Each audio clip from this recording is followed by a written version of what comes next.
still wanted to come to Clover Springs. She didn't want to be a burden on anyone, nor did she want to appear heartless, saying she was still intent on travelling despite Luke dying. But the alternative didn't bear thinking about. "I am desperate, Mary. I cannot go to work for Mr. Shepherd.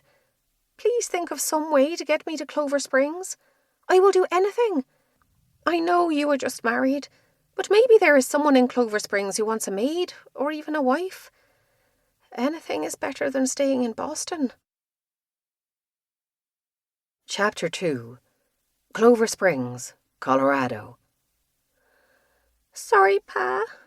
Maggie was crying and I forgot about the dinner," Jenny sniffed. Brian took a step towards his daughter, but stopped as she cowered away. His child was terrified. Did she think he would hit her because she burned some beans? She was only a child herself. "Abby should be here cooking and cleaning. God, why did you have to take my wife and boy? Haven't I paid enough for the sins of my father? Can't you see my children need their mother?" Jenny did her best, but at 9, she couldn't be expected to run a household. She couldn't keep herself clean, let alone a 3-year-old who was prone to tantrums. It took a while to realize Jenny was still staring at him, waiting for him to say something. Maggie looked at him too before going back to her game. She was banging some pans on the floor. "I'm fed up of beans anyway. How about some eggs?" Maggie stopped banging to grin up at him. "Yes, Pa," she lisped. "Maggie like eggs." He tickled Maggie under the chin and started over preparing their evening meal. He was bone-tired, having worked all day, and he still had chores to see to. But his children needed him first. The milking and such could wait till later. Once the chores were done and the children asleep, he sat in the rocker facing the fire.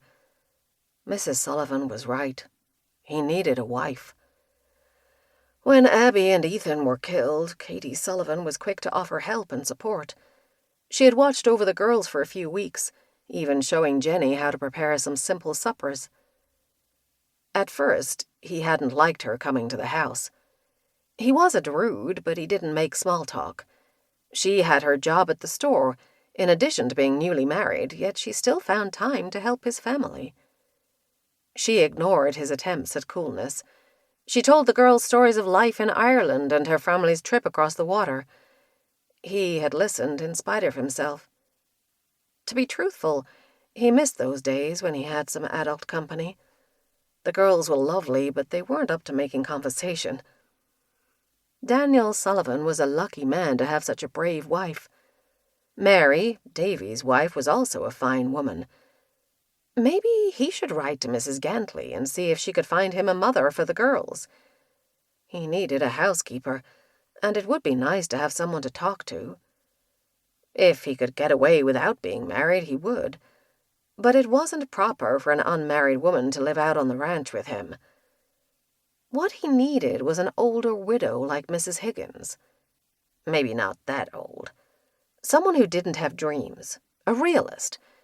He wasn't interested in replacing Abby.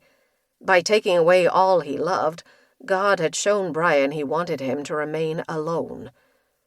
He wasn't about to start a new family and put them at risk too. He had killed enough people. Chapter 3. Katie picked up the letters, turning them back and forth in her hand. "Reading other people's mail is a crime, you know." Katie started. She hadn't heard Daniel come up behind her. "Oh, you startled me." Katie kissed his cheek before turning her attention back to the letter. "One's from Mrs. Gantley. I wonder if she's found Mr. Peterson a wife."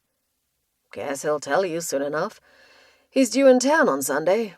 Said Angel would be all better by then. Why you had to call an old workhorse Angel is still a mystery." "Why couldn't she write me at the same time? She must know I would want to know. At least Mary is due in so she can tell me what her letter says. I think it's from one of the orphanage girls." Daniel laughed. "Katie Sullivan, you haven't changed a bit. You were behind the door when God was dishing out the gift of patience."